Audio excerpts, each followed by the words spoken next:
এই Trump president হওয়ার এক সপ্তাহ আগে বলেছিল, আমি শপথ নেওয়ার পরে আমি গাজা ফিলিস্তিনকে জাহান্নাম বানাবো।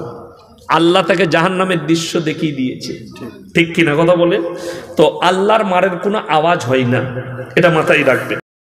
এই আমেরিকার মতো পাওয়ারফুল দেশ, যার কাছে কয়েক লক্ষ সেনা, যার কাছে কয়েক হাজার যুদ্ধ বিমান, যার কাছে কয়েক হাজার ফাইটার জেট, যার কাছে কয়েক হাজার হেলিপ্যাড আছে, তারপরেও আল্লাহর কুদরতি বালার কাছে হাঁটু গাড়তে হয়েছে। জোরে বলুন সুবহানাল্লাহ।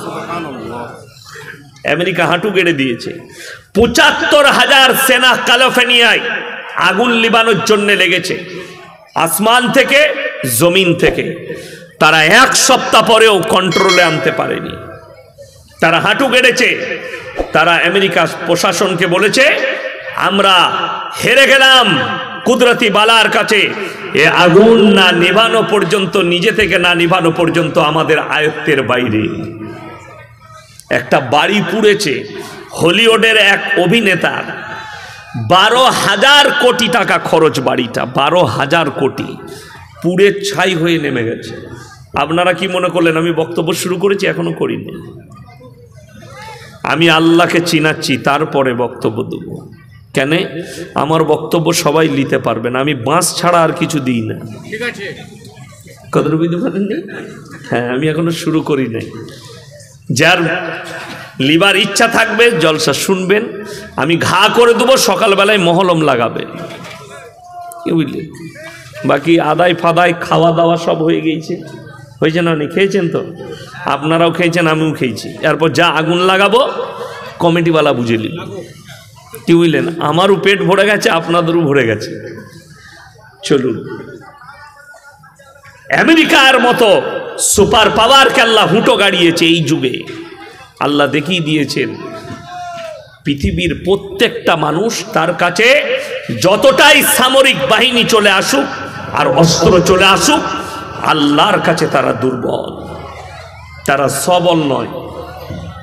চলুন, আপনারা যখন এসে জলসায় বসেছেন, যদি এই সভায় কোনো অমুসলিম ভাই এসে থাকেন ইসলামের সত্যকে জানার জন্য, রসুলের আখলাক জানার জন্যে, তাকে আমি ওয়েলকাম জানাবো, স্বাগত জানাবো, সাদরে গ্রহণ করব। আপনি শুনে যান, আপনারও মঙ্গল হবে। আর দোয়া দেব, আপনারা যদি কেউ এসে থাকেন আমার অমুসলিম ভাই, আল্লাহ যেন তোমাকে হিদায়েত দান করে, বলুন আমিন। যতজন মানুষ আছে হাত তুলে বলুন তো, কোরআনকে বিশ্বাস করি না করি না? আমরা সকলে জোরে বলুন ইনশাআল্লাহ। হ্যাঁ, কোরআনকে যখন বিশ্বাস করেন এতগুলো মানুষ, তাইলে নিশ্চয় আল্লাহর হুকুম পালন করার দায়িত্ব আমাদের আছে না নাই? আছে, মাশাআল্লাহ। কিন্তু দুঃখটা কোথায় বলবো, ইনশাআল্লাহ বলার লোক আমাদের দেশে 30 কোটি আছে, মানার লোক 10 কোটিও নাই। ঠিক বললাম না ভুল বললাম? মাননেওয়ালা লোক 10 কোটিও নাই। খালি ইনশাআল্লাহ বলে দিলে হলো না। আমাদের সমাজের লোক তো মনে করেছে আমি গরুর মাংস খাই আর মুসলমান ঘরে জন্ম নিয়েছি মানে মুসলমান। এটা ভাবে না, ভাবে না কিছু লোক? হ্যাঁ, আমাদের দেশের লোকের দায়িত্ব এটা, আমি মুসলিম ঘরে জন্ম নিয়েছি তার মানে আমি মুসলমান।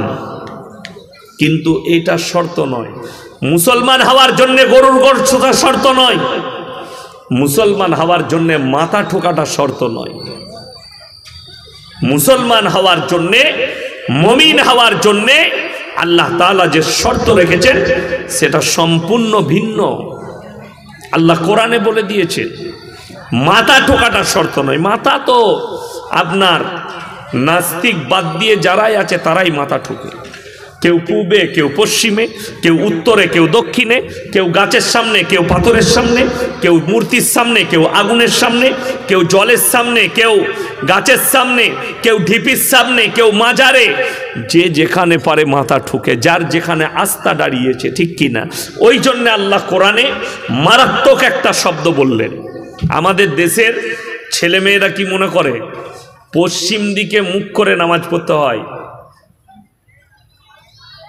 আপনার নিয়তটা ঠিক আছে, ভাষাটা ভুল আছে। কথাটা বুঝতে পেরেছেন না পারেননি? ভাষাটা ভুল। ভাষা হবে কিবলামুখী হয়ে নামাজ পড়া, পশ্চিম দিকে নয়, কিবলামুখী। এরপর আমাদের কিবলা হচ্ছে পশ্চিম দিক, তাই আপনাকে পশ্চিম দিকে মুখ করে নামাজ পড়তে হবে। আমাদের এলাকায় এই দেখবেন শীতকালে ফুটবলের টুর্নামেন্ট হয়, হয় না? হয় না? টুর্নামেন্ট হয় বিভিন্ন জায়গায়। তো আমাদের এলাকায় এক জায়গায় খেলা হচ্ছে, তো অনেকগুলো মুসলিম ছেলে খেলা দেখতে গেছে, তাদের সঙ্গে একজন চাচাও আছে, মোটামুটি নামাজ পড়ে। তো আসরের আজান দিয়েছে, তখন হাফ টাইম হয়েছে। ছেলেগুলো বললে, চাচা গো এক কাজ করি, হাফ টাইম হয়েছে, আসরের আজান হয়েছে, নামাজটা পড়েলি। চাচা বললে, তাই কর। উজু করায় সব পুকুরে উজু ফুজু করে নামাজে দাঁড়িয়েছে। চাচা এখন দক্ষিণ দিকে মুখ করে নামাজ পড়িয়ে দিয়েছে। সালাম ফেরার পরে যুবকরা বলছে, চাচা এটা দক্ষিণ দিক। চাচা আবার এত বড় মুফতি, সে বোঝাবে আল্লাহ সব দিকেই আছে, ঝামেলা করি না। কত বড় মুফতি বুঝতে পারছেন? আল্লাহ সব দিকেই আছে। কিন্তু আমার ভাই এ মূর্খ জানে না আল্লাহ শর্ত রেখেছেন মাথা ঠোকার জন্য। লাইসাল বিররান তুওয়াল্লু উজুহাকুম কিবালাল মাশরিকি ওয়াল মাগরিব ওয়ালাকিন্নাল বিররা মান আমানা বিল্লাহ। কোরআন সূরা বাকারা। হে আমার নবী, তাদেরকে বলে দাও পূব কিংবা পশ্চিম দিকে মাথা ঠোকার নাম ঈমান নয়। নাম্বার 1 আল্লাহর ওপরে বিশ্বাস। সবাই আনবো, জোরে বলুন ইনশাআল্লাহ। ওয়াল ইয়াউমিল আখির, আমার পরকালের প্রতি, মরণের পরে আর একটা জিন্দেগি আল্লাহ রেখেছেন, সেটা হচ্ছে কিয়ামতের ময়দান। ওয়াল মালাইকাতি, আমার ফেরেশতাদের প্রতি। ওয়াল কিতাবি, আমার আসমানি কিতাবের প্রতি। ওয়ান নবিয়্যিন, আর যতগুলো নবী পয়গম্বর পাঠিয়েছি এদের সকলের উপরে বিশ্বাস আনার নাম কি? ঈমান। চলুন, আপনারা বললেন কোরআনকে বিশ্বাস করি, সবাই হাত তুললেন। এই ভারতে যদি 30 কোটি মুসলমান থাকে, 10 কোটি মুসলমান আছে কিনা সন্দেহ আছে। যদি বলেন প্রমাণ, আমি আপনাদিকে এই বুজুঙ্গি প্রমাণ দিয়ে যাব। রাগ করবেন না। এই থানাটা কোন থানা? রামপুরহাট, নলহাটি থানা। এই নলহাটি থানাতে প্রমাণ দিয়ে যাব।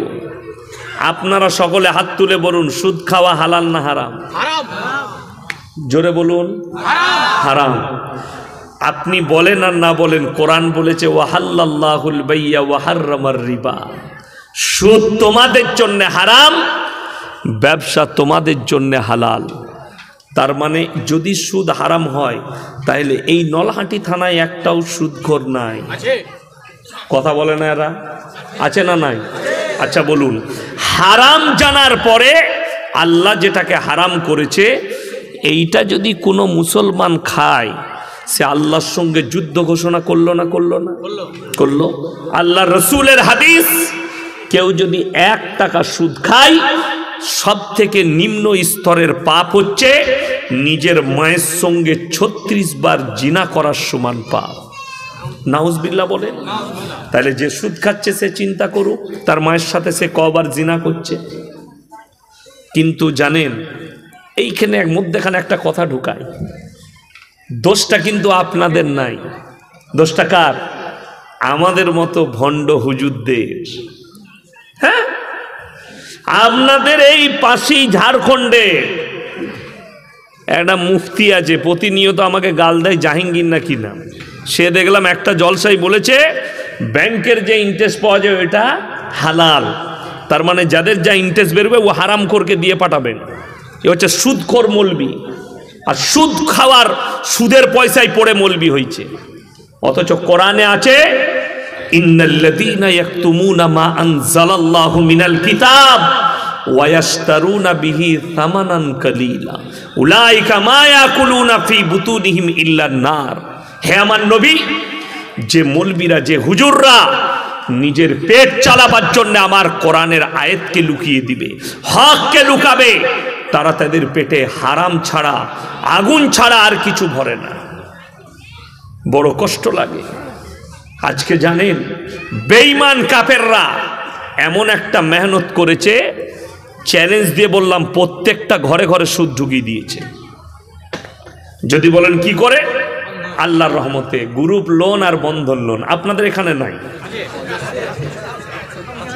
কথাটা বুঝতে পারেননি? আচ্ছা, তাহলে আমার কথা মিল খেলো না?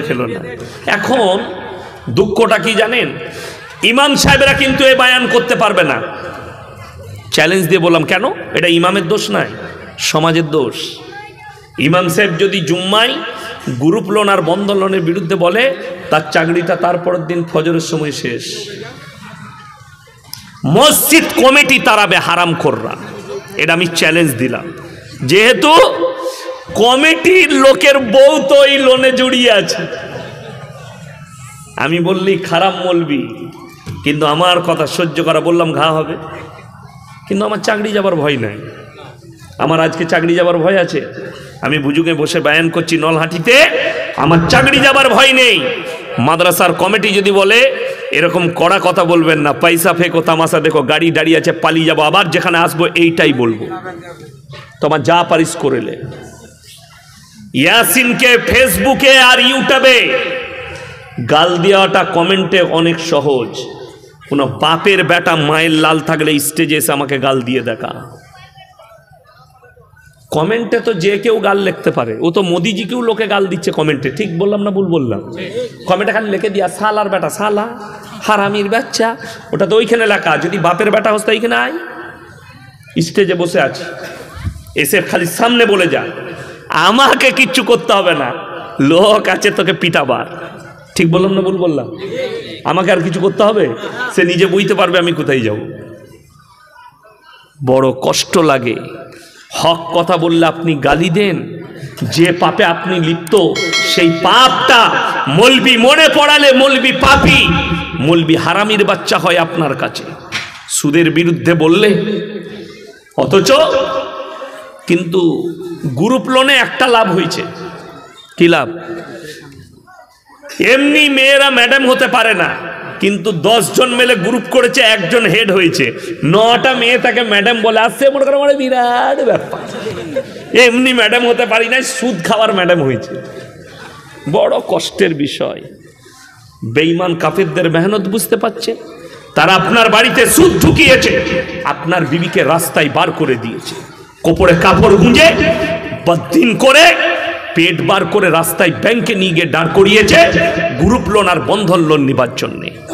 বড় কষ্ট লাগে। সব থেকে আমাদের কওমে, আমাদের মুসলিম জাতিতে সব থেকে কম বেতন ইমামের। ঠিক বললাম না ভুল বললাম? কথা বলে ইমামের। আচ্ছা আপনি বলুন তো, এই গোটা নলহাটি থানায় একটা ইমাম দেখান। আমি কোনো দলের কথা বলি নাই, দেওবন্দি হোক, বেরেলি হোক, আহলে হাদিস হোক, ফুরফুরা হোক, কোন একটা মসজিদের ইমামকে দেখিয়ে দেন যে যার বউ রাস্তায় বেরিয়ে গ্রুপ লোন করে। একটাও কেউ দেখাতে পারবেন? সব থেকে কম বেতন পায়, অথচ ইমামের বউকে গ্রুপ লোন করতে হয় না। 6000 বেতন, তার এত বরকত, তার বিবিকে রাস্তায় বেরোতে হয় না। তুমি টোটো চালিয়ে 20,000 রোজগার করো, তারপরেও তোমার বউকে গ্রুপ লোন করতে হচ্ছে। জানবে আল্লাহ তোমার উপরে নারাজ হয়ে আছে, আর তোমার পত্নীর কারণে আল্লাহ তোমার কামায়ে বরকত দেয়নি। রাসূলের হাদিস, যারা আল্লাহর রাস্তায় দিনের পথে থাকবে, আল্লাহ মৃত্যুকাল পর্যন্ত ইজ্জতের রুজি দান করবেন। জোরে বলুন সুবহানাল্লাহ। আপনারা বলুন, মদ হারাম না হালাল? হারাম। আপনাকে আমি রামপুর হাটে দেখিয়ে দেবো, নলহাটিতে মুসলমান মদ খাচ্ছে, মদ বিক্রিও করছে। ঠিক বললাম না ভুল বললাম?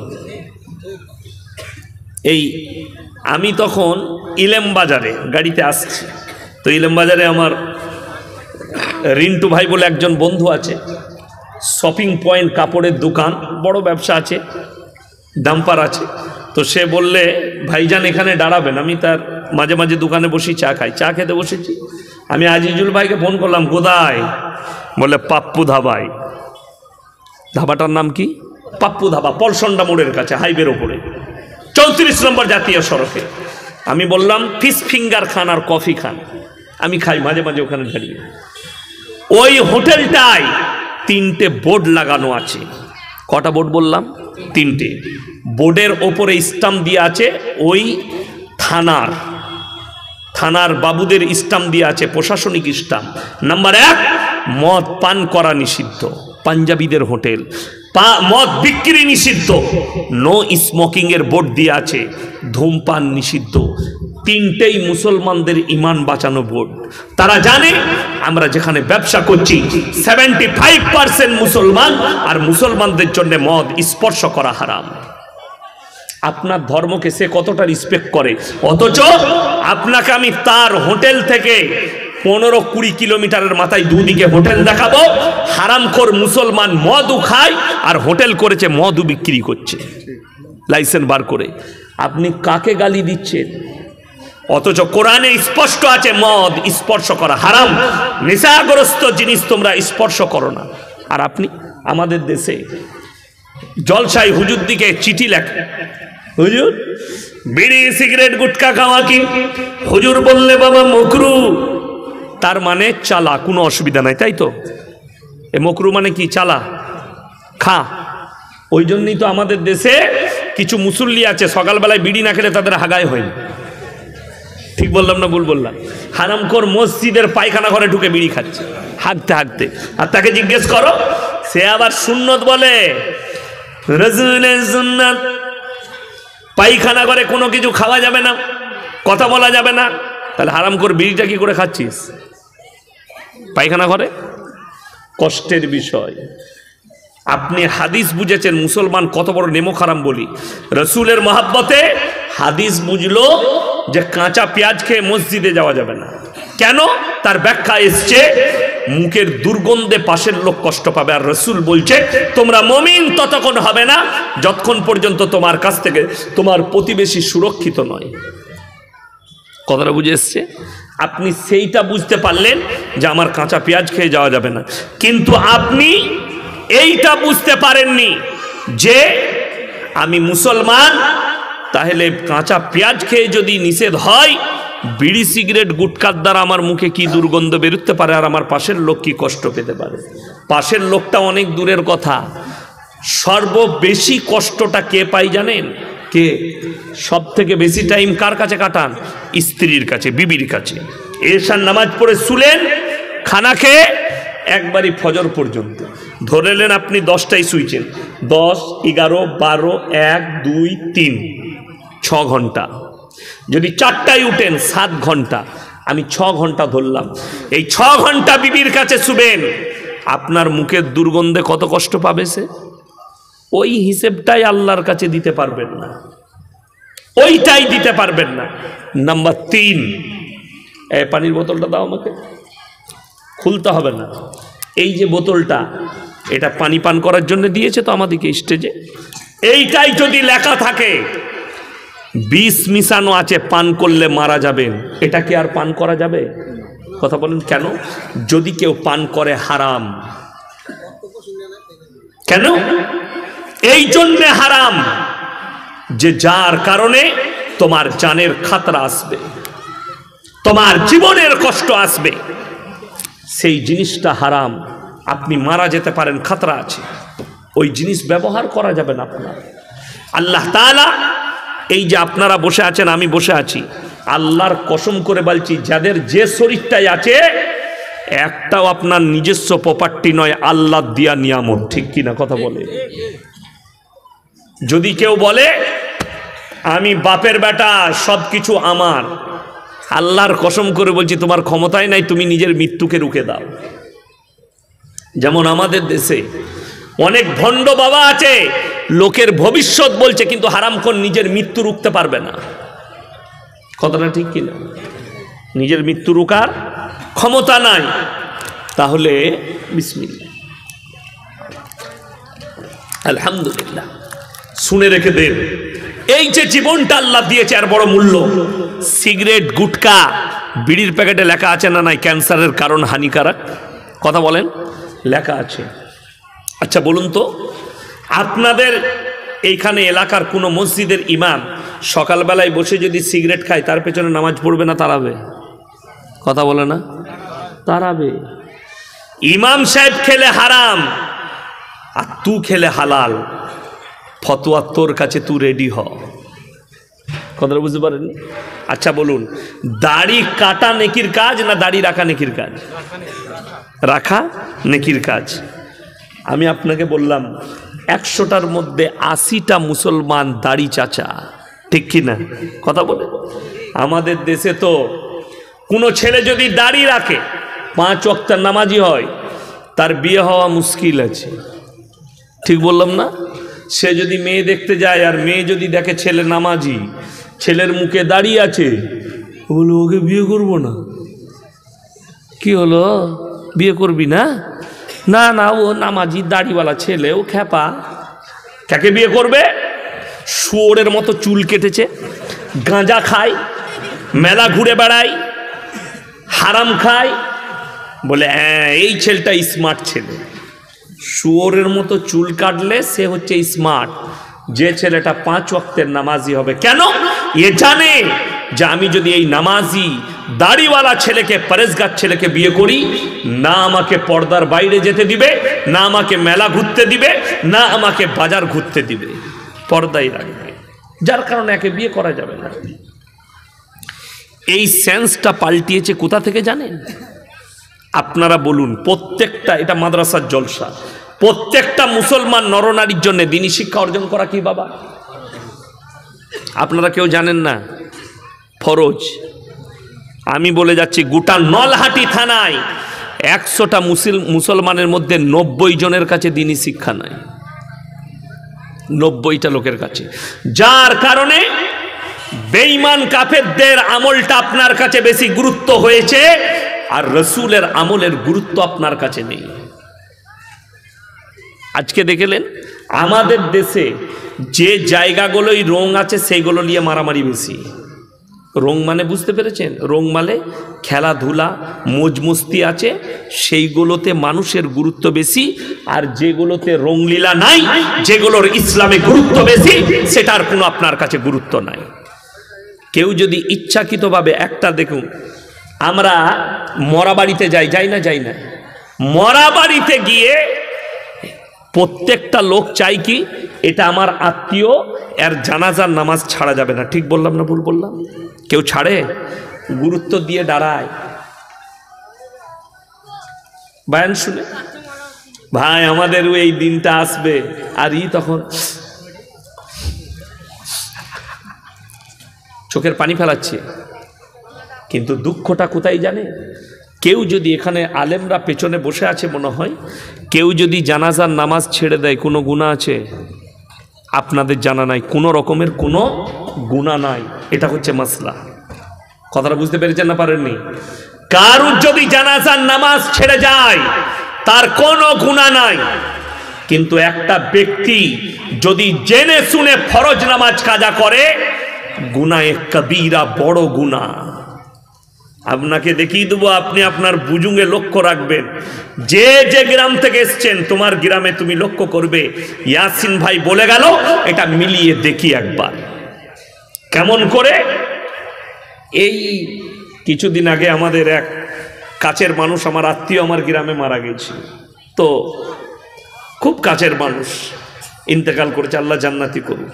তো জোহরের নামাজ পড়ে জানাজা, আমার আব্বাজি ধরে ধরে নিয়ে গেলেন ওনাকে। তো উনি কথা রাখলেন।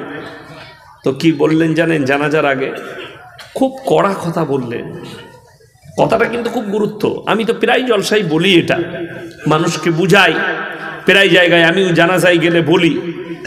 কি কিছু লোক আছে উজু করে দাঁড়িয়ে থাকবে, শুধুমাত্র জানাজা পড়বে, অথচ মসজিদে ফরজ নামাজ হবে, হারামখোর ফরজ নামাজ পড়ে না।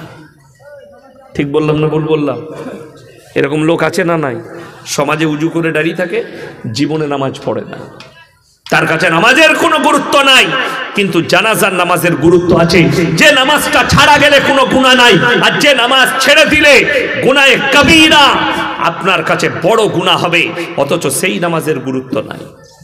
আমাদের দেশে এই দেখবেন, আর কিছুদিন পরেই শবে বরাত আসবে। 14ই ফেব্রুয়ারি শবে বরাত। আমার ডায়েরিতে আমি দেখছিলাম, কতই বললাম? 14ই ফেব্রুয়ারি ডায়েরিতে লেখা আছে, গুপ্তের ডায়েরিতে, শবে বরাত। আমাদের দেশে মারামারি হয় শবে বরাত নিয়ে, অথচ শবে বরাতের রোজা কেউ যদি না রাখে কোনো রকমের কোনো গুনাহ নাই।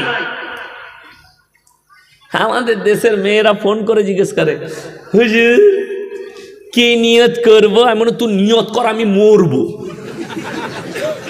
আবার কি বলবো? কেন কেন বলছে? ওকে তো জিলাপি হুজুর গুটকাখোর বলে দিয়েছে, তুই নিয়ত করবি আমি শবে বরাতের 2 রাকাত নামাজ পড়লাম, আল্লাহু আকবার। ওদের শিখুইছে। কেউ যদি তাকিদ দেয়, তাকিদ মানে জোর দেয়, কালকে রোজা রাখতেই হবে শবে বরাত, এর থেকে বড় কাঁচা বেদাত আর কিছু নাই। নফল রোজার জন্য তাকিদ করা যাবে না। শুধু তাই নয়, মারামারি হয়, মসজিদে এলান হয় আমাদের দেশে, আগামীকাল শবে বরাত, একটা রোজা হবে, আজকে ভোরে ভাত খাবেন, সেই ইমাম রেডি হও, কিয়ামতের দিনে কেলানি খাবেন। আমি বলে যাচ্ছি। যদি বলেন কেন, তাকে বলি, তোমার কাছে শবে বরাতের গুরুত্ব বেশি না রমজানের ফরজ নামাজের ফরজ রোজার গুরুত্ব বেশি আল্লাহর কাছে? কথা বলে না? ফরজ রোজার কোন বাপের বেটা ইমাম আর মুয়াজ্জিন কোনদিন মসজিদে এলান করেছে রমজান মাসে সেহরির সময় উঠে, আমার ভাইয়েরা, বন্ধুগণেরা, আমার মায়েরা, তোমরা তাড়াতাড়ি উঠে সেহরিটা খাও। একটা রোজা যদি বিনা কারণে, বিনা ওজরে যদি কেউ একটা রোজা ছেড়ে দেয় নিজে থেকে ইচ্ছাকৃতভাবে, সারা জিন্দেগি রোজা রাখলে একটা রোজার মাসুল দিতে পারবে না। এই কথা কোনোদিন হয়? কথা বলেন। অথচ যদি এই কথা বলে, কোন রকমের বেদাত নয়, এই তাকিদ লোককে দেওয়া যাবে, এই তাকিদ আপনার পরিবারকে দেওয়া যাবে। এই একটা রোজা যদি ইচ্ছাকৃতভাবে ছাড়ো, তুমি আল্লাহর কাছে জবাব দিয়ে বের হতে পারবে না, সারা জিন্দেগি রোজা রাখলে মাসুল দিতে পারবে না। এটার গুরুত্ব নাই। গুরুত্ব আছে কিসের? নফলে। শবে বরাতে হালুয়া রুটি। কিছু গ্রামে তো বোম বাস্ট হয়, বোম। দাদিরা পয়সা দিয়েছে, যাবে পুতাদিকে বোম ফাটাগা, তো দাদো কবরে ঘুমিয়ে গেলে জেগে যাবে। আর গ্রামে বলছে যুদ্ধ চলছে, তাড়াম দুরুম ফাটাম ফুটুম। আবার ওই হাদিসটা কার শুনেলেন? কার? দাদির আর খালার হাদিস। শবে বরাতের দিনে গোটা ঘরের চারিদিকে মোমবাতি দিচ্ছে, কলতলায়, পায়খানা ঘরে, দেওয়ালে, দরজায়। দাদি মোমবাতি কেন? তো দাদু এলে হোঁজট খেয়ে পড়ে যাবে। কবরে তাদের কি হচ্ছে তা ঠিক নাই, শবে বরাতে তোর হালুয়া রুটি খেতে হবে। নাউজুবিল্লাহ। এদিকে কে বুঝাবে? অথচ দাদি ফরজ ইবাদত করে না। 5 ওয়াক্তের নামাজ পড়া ফরজ না ফরজ নয়? কথা বলেন। 90টা লোক বেনামাজি মুসলমানদের। অথচ আপনাকে দেখিয়ে দেব, এই মুসলমান মারামারি করে কি নিয়ে? নফল ইবাদত নিয়ে, নফল নামাজ নিয়ে। অথচ তার কাছে ফরজের কোনো গুরুত্ব নেই। দ্বীনি শিক্ষা অর্জন করা ফরজ, আপনার কাছে দ্বীনি শিক্ষা নেই। আছে কোনটা? বেঈমান কাফেরের আখলাকে গুরুত্ব দিয়েছো।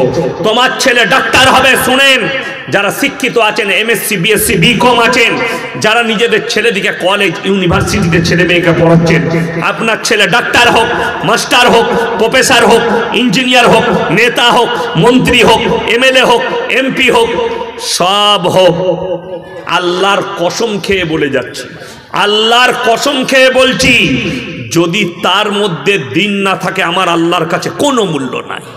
আমার এই কথা যদি কোনো বাপের বেটা মৌলবি কেটে দেয় এখন স্টেজে, আমি আর জীবনে সমাজের বুকে বক্তব্য রাখবো না।